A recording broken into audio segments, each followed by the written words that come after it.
My father didn't have enough money to send me to college. That was right in the middle of the depression that was on then. So I had to go to state school for a while, which I didn't like swapping over. But anyway, when I got to, I gradually sort of got in touch with the rest of the world when I was about 19. And that was when I decided that I wanted to have a navy blue RAAF uniform to win over a few girlfriends. And so I joined the Air Force with 3 other people. There's lots of photographs there of the 4 of us all standing. We signed on the same day, and one was killed and one lost an eye, and the other 2 we survived. But anyway, then we had to join the initial training school, and I joined up as pilot only, and the bloke signing us in, he said, yeah, that'll be all right, but when we got called up, they had too many pilots, and so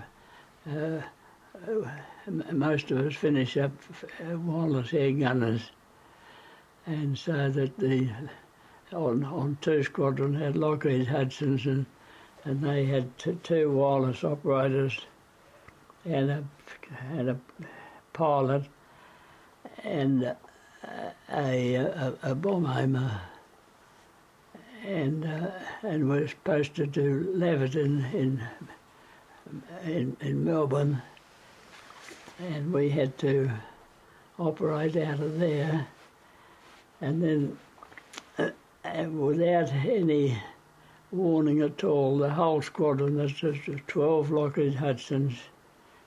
There's a picture of it there. They had a turret on the back with twin 303 machine guns, all covered in plastic, and a control thing there.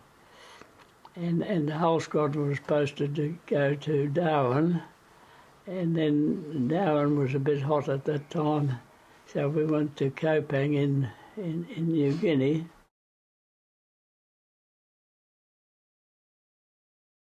I was born in Burnie, in Tasmania, and then the family moved to Launceston to follow my father's jobs, and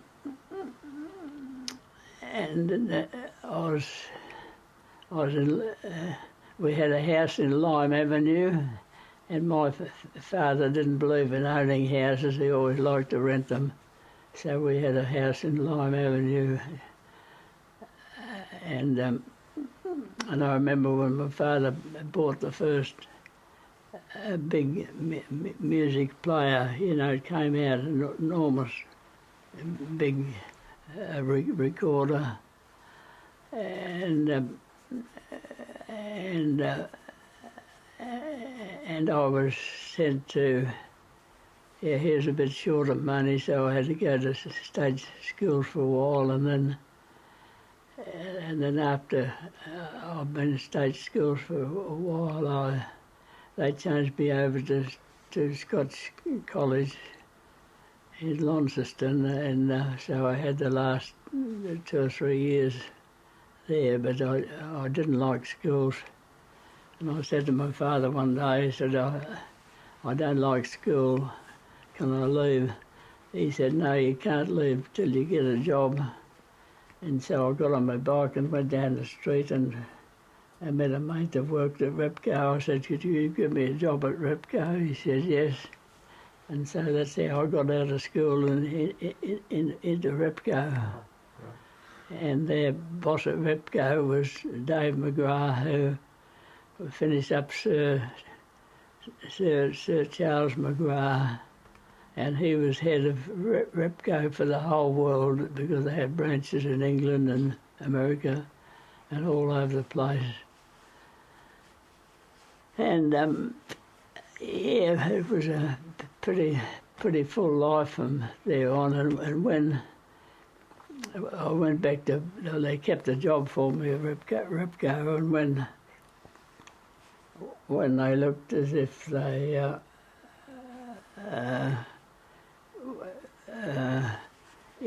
yes, I went to work back at Repco serving on the counter, but I didn't like the idea of selling 1929 Chev clutch plates for the rest of my life, so I said to Dave McGrath, I'm going to leave and go bush. And he said, you can't leave. He said he's going to, he was branch manager in Launceston, but he was moving to Melbourne and taking on the job of being the managing director of the whole of Repco. And so I missed out on a good job. But anyway, I kept contact with Dave McGrath for many, many years, because he and his wife, when they came down to Bicheno, they'd come out fishing with us, and I kept the contact, because he was a fantastic bloke, and he got a lot of awards, and he had a holiday house on Phillip Island, and he'd invite us, Shirley and I, over to have weekends on Phillip Island just to keep the contact. At any rate, then, life sort of, and then my love life started then because I'd had the same girlfriend I'd corresponded with for 5 years in the Air Force.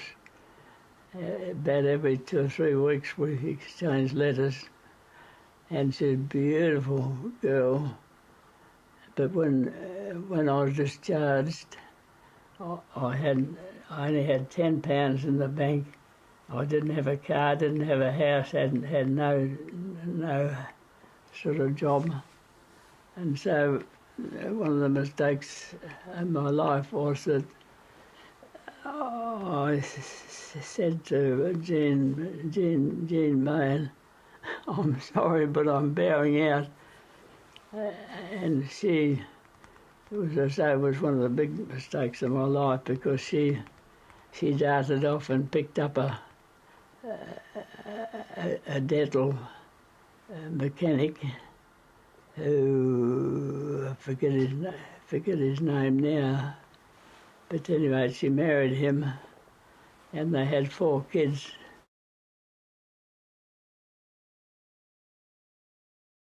When I joined the Air Force, they said you've got to go on the reserve for 2 years or something or other, until your turn comes around, and so to fill in the time, a mate of mine was in the 22nd Light Horse based at Longford, and I used to go on camping trips with them, and I couldn't ride a horse, but they had to have 20 utes to carry the food for the horses when they were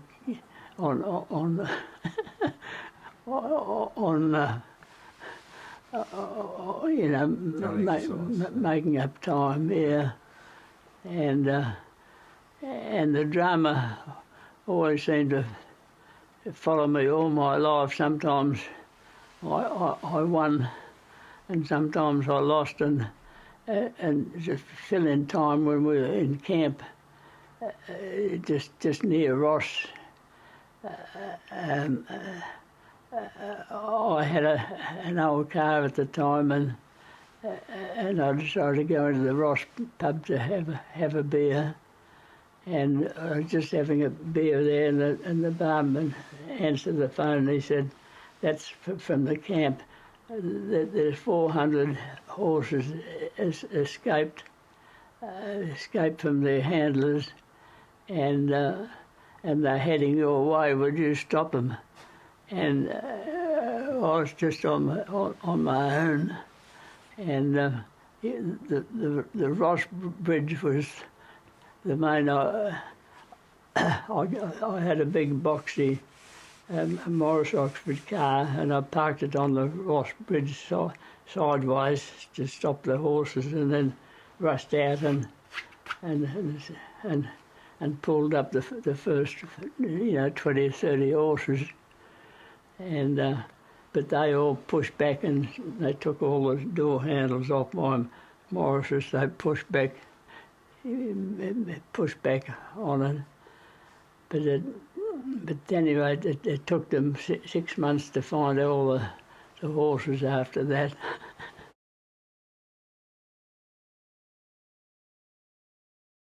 I was, I was appointed to the 2 Squadron, and the 2 Squadron was part of the defence of, the 2 and 13 were the part of the defence of Darwin, and I had no idea that the bombing of Darwin was going to happen, although I just told you that the whole squadron moved from Laverton to Darwin, and then went on to Itapi in New Guinea, and the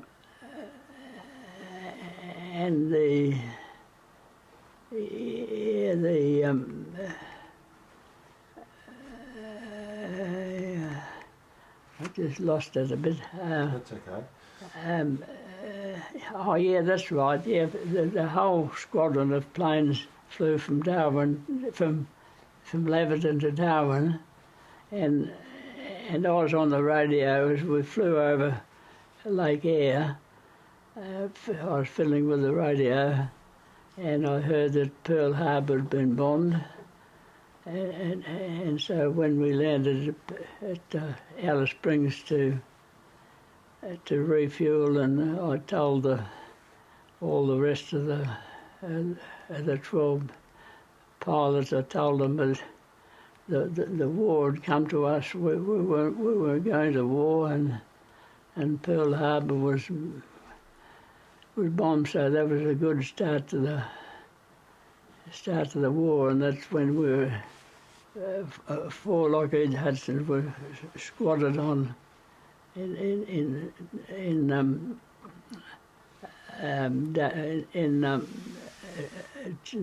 Timor, West Timor, because the 2nd 40th Tasmanian, well, you'd probably know a bit about that, the 2nd 40th Tasmanian. They had 10,000 Tasmanians stationed on the same area as we were, and 4 Lockheed Hudsons were supposed to give air cover to 10,000 Tassies, and in that Tassie, a lot of school friends and a lot of fiancé of my sisters, and I knew a lot of them, and we did a lot of running bread runs from Timor to Darwin, and I used to take beer and milk milk and all sorts of things from Darwin, and their mail. I used to do, and so I used to see a lot of them. But it was bloody terrible. The worst thing that happened in my life was that when the Japs looked like bombing Darwin, we were sent. All air crew were sent from Timor back to Darwin, and we left the 10,000 army. Just to look after themselves. Some of them pinched horses, and other people hid in the bush, and because there's a few American submarines who were coming in there and taking away a few odd people, and a lot more were taken prisoners. And when they were taken prisoners, they were put on a Japanese ship to go to Japan, and on the way to Japan, an American super fortress came along. It was a Japanese ship, and they bombed shit out of it, and they killed another, 40 or 50 of the second 40th, Tasmania, which is one of the sad stories of how they, run the war these days.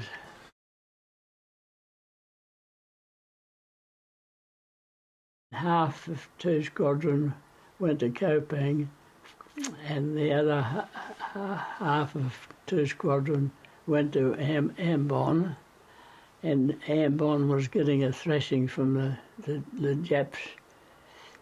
And also in the pile of papers over there's a story of what the Japs did to aircrew when they landed at Ambon.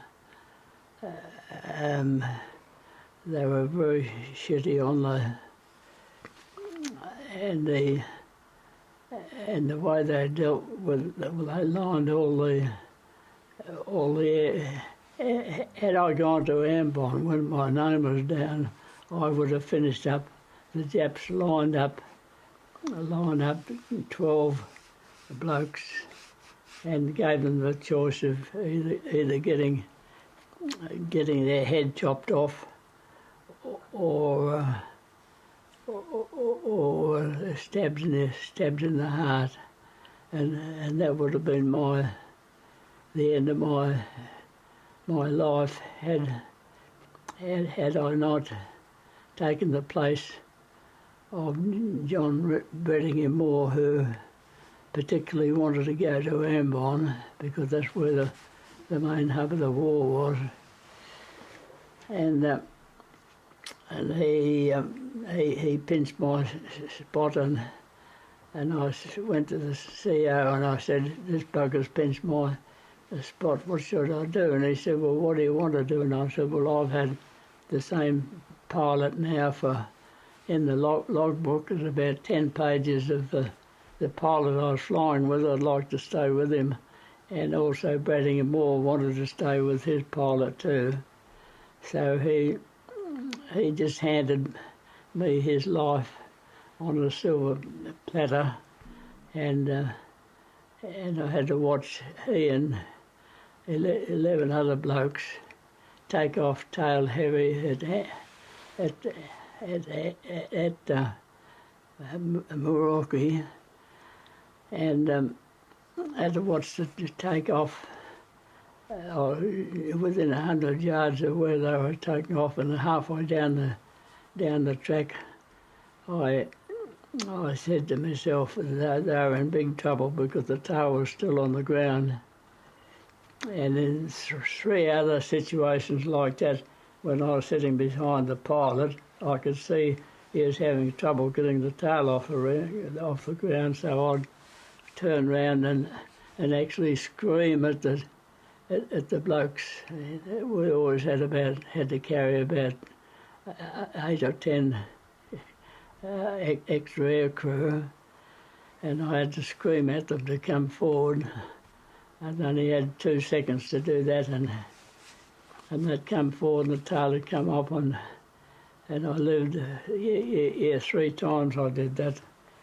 But the 4th time, when they took me off the loading and gave me a new pilot, and he was one of the best pilots in the Air Force at the time, but he made a big mistake that he didn't check the loading of the airport, because when you put 12 blokes in the plane, they all carried a carton of grog and their bags, and it was always chucked down the back end of the plane, and at any rate, it was one of the worst situations I've ever seen, to see 12 blokes going straight up in the air and then flicking over, go down, and those 12 blokes would only have about 10 or 12, 15 seconds to to say their prayers, because obviously the end was the end. But anyway, there was just it was just a heap of bodies and the remains of a Lockheed Hudson, and they all died on impact. And so all in those days there was no funerals, there's no mourning, and all they did was to get a backhoe to come and chuck all the heap of bodies and aircraft on a truck and take it up to the local cemetery and dig a hole, and they put the whole mess in the bottom of a hole and covered it up.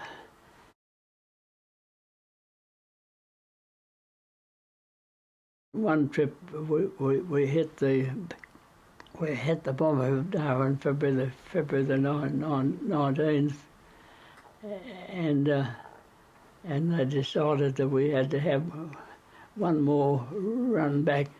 But after the bombing of Darwin, we only had one Lockheed Hudson out of 12 that was flyable, and that was full of bullet holes. And we were selected to fly back to Timor to get another load of ground staff, and so we at that stage we had no parachutes and no radio and no anything, because it's all been bombed, and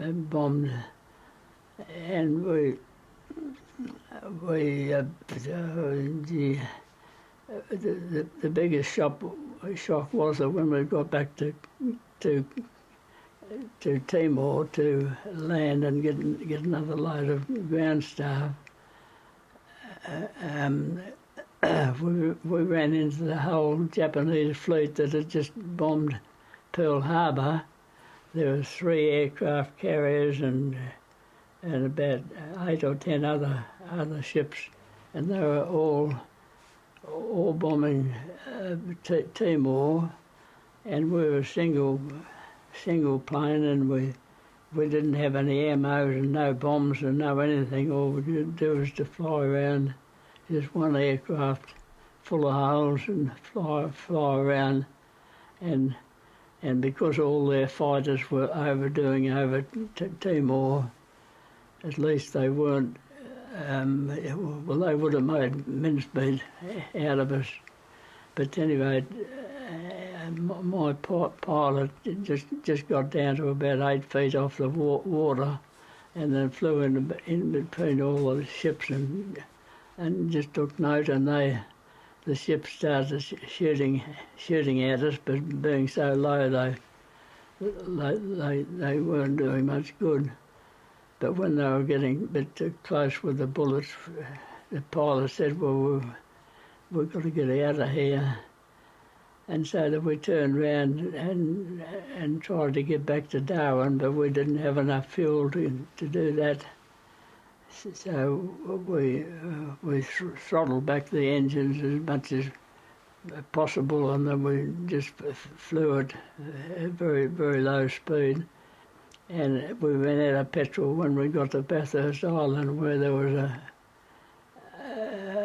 grass landing strip, and so we landed there with no petrol.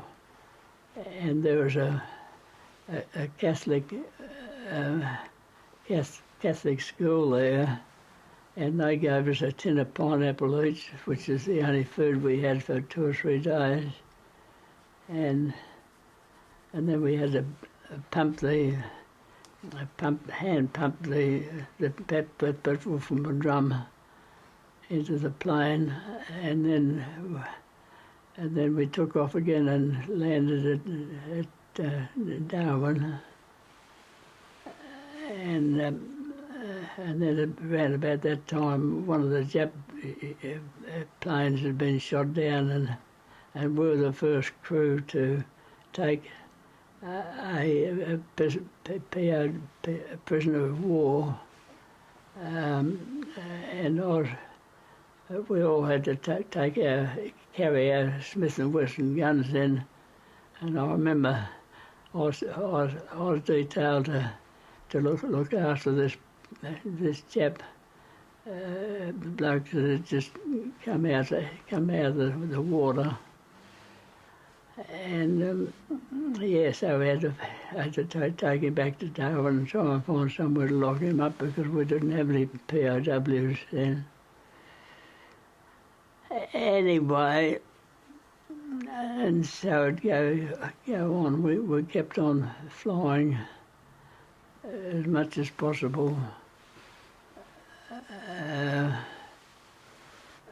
And it was pretty scary. It was pretty scary because,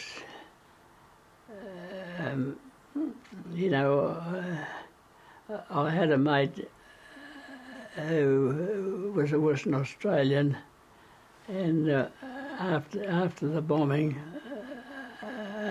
we were both right in the middle of the bombing. But after the first lot of bombing, we decided to go bush, so we went a couple of 100 yards into the bush, and then it was quiet. So we came back, and then we saw this big flight of 100 odd Jap bombers coming from the south and heading towards the airport, and we thought they were American reinforcements, and so we didn't do anything. We were on the drome, and then I was looking up at these planes, and they'd all opened their bomb doors, and it was just like confetti coming down. But the big snag was all this confetti was dead straight overhead. So we had to jump into the nearest trench, and bombs landed all the way around us, or within two or 3 yards of where I got a few splinters and things like that. Anyway, but their bombing was fantastic. All their bombs landed inside the fence of the aerodrome. And yep. But that was my around about the same time. The English were having a hell of a job with the German Air Force, and but we knew nothing about the war. Our war was just Darwin. And the Japs, the Japs could have walked straight into Darwin at that time if we allowed, if we could let them in.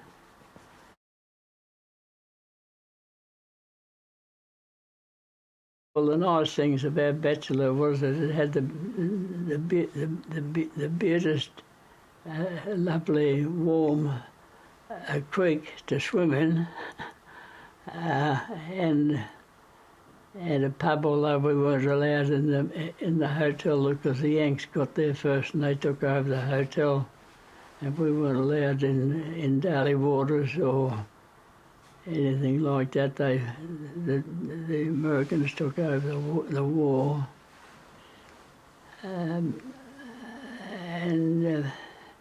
but anyway, on our trip there the other day when we went back to Darwin to have another look, we were given a free trip down to Bachelor, and we met all the people there.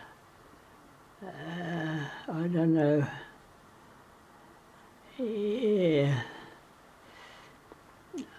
But at any rate, my war ended one day when we only had 2 Lockheed Hudsons left in Darwin, and my pilot had the most hours up and was still alive, and so our crew got the job of ferrying the last Hudson that was full of holes and things. We had a job of ferrying it from Darwin to Laverton to get a new engine, but everything broke down on the way down, and we got stuck at Udinadatta for three or 4 days waiting for a new Magneto, and we stayed at the Udinadatta Hotel, which was heavenly, sleeping in sheets and having steak and eggs after living on bully beef for months and months and months, and also plenty of beer.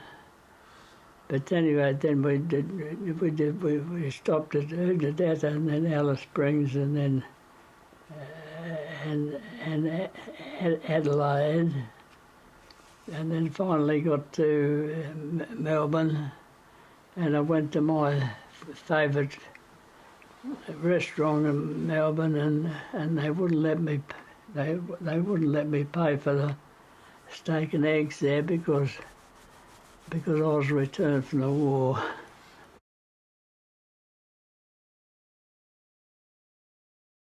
They formed a squadron called B-24. It was a sort of a bastardised part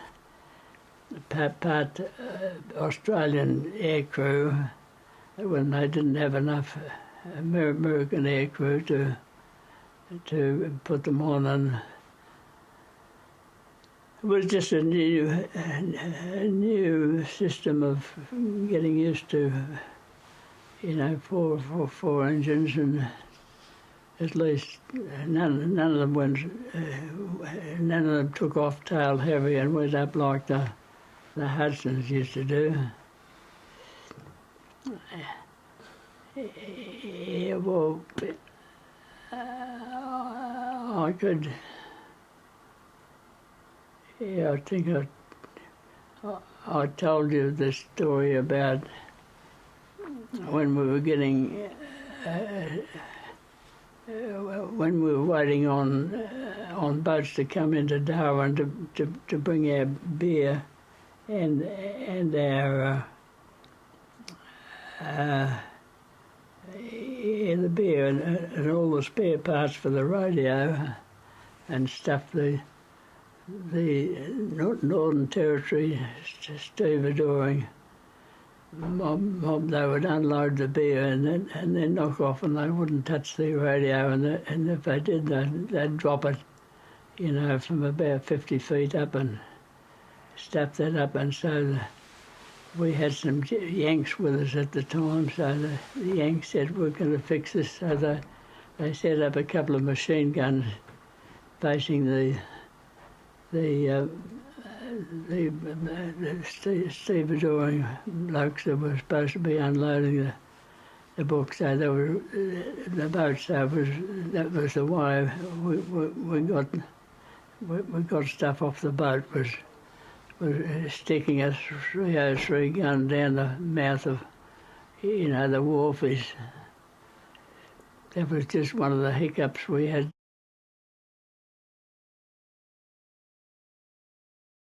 The war was just about over. Was finished, and we're just on the north coast of New Guinea. And by that time, I was squadron signals officer, and that's where,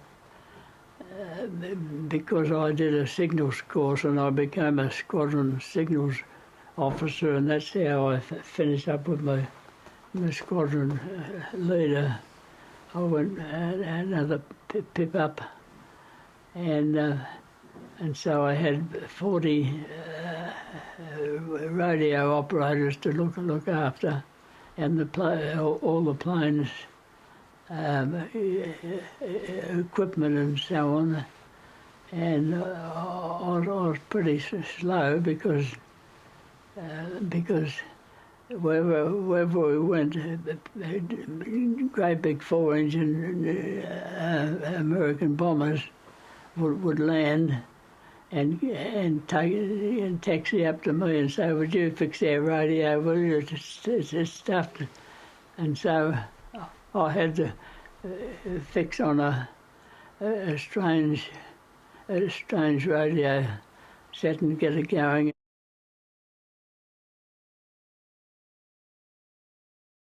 When the Volty Vengeance 12 Squadron was based at Darwin, they decided they want to move it to New Guinea, and because I was the only one that had an officer's PIP, they put me in charge of 40 ground staff, 3 or 4 trucks, tents and everything else to move the whole squadron from Darwin to Itaby, a dreadful place in New Guinea, and we had to get on board a Liberty ship to go to Thursday Island, and then we had to stay overnight on Thursday Island, but there was no tents there, and then get on a little coastal steam to go to Itaby, and as we ran ashore there, we ran out of ground. But anyway, I was there for about 10 or 15 months with no background building experience, but had to build an officer's mess and build roads, and I had a dog called Clockwork, and I had a chef truck to drive around in. I had a motorbike and sidecar to drive around in, and my little Clockwork, whenever I got in the truck, it'd jump up on the running boards and up on the bonnet and up on the cabin, and then sit there all day while I was going around my duty.